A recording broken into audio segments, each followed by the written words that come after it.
So, how do you know if a funder is truly a good match? Yeah, so you definitely want to. So if it's an RFP or a NOFO, and that tends to be a little bit more on the government side.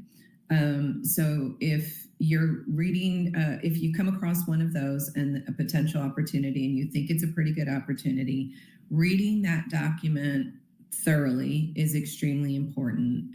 You specifically want to focus on the statement of work. You want to focus on any contractual obligations and making sure that you can fulfill the requirements of the grant within the time frame and budget.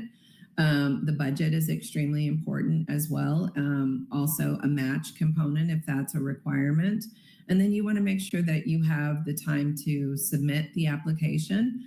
And then should you be awarded, that you are able to get off and running to complete your milestones. And in that regard, we've also had a LinkedIn Live, several of them on compliance. And so if you want to understand more, kind of on the compliance side and what those contractual obligations would be, or the trouble that we can get into when we don't read, thoroughly the NOFO or the RFP, you can revisit some of our LinkedIn Lives that we've had with Daniela Paz, our COO, who's an expert in compliance. The other thing is if it's a corporation or foundation funder, thoroughly reading their website and downloading the application. So most of them will allow you to download that application. Look through those questions before you start writing them and ensure that you're going to have all of the information to read it to write it. And then the other thing is looking at the RFQs, the FAQs if they have them. So what are, some do's and don'ts and all those kinds of things.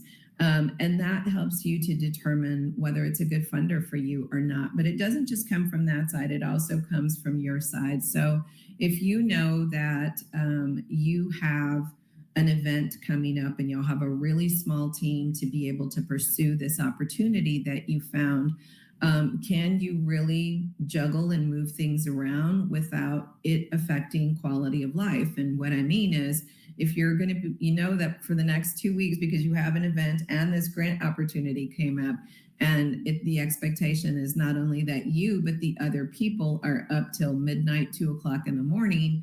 Well, that's not an efficient strategy either, because we're talking about burnout, and that's a great way for people to experience burnout and become resentful of the organization because they're not having any downtime.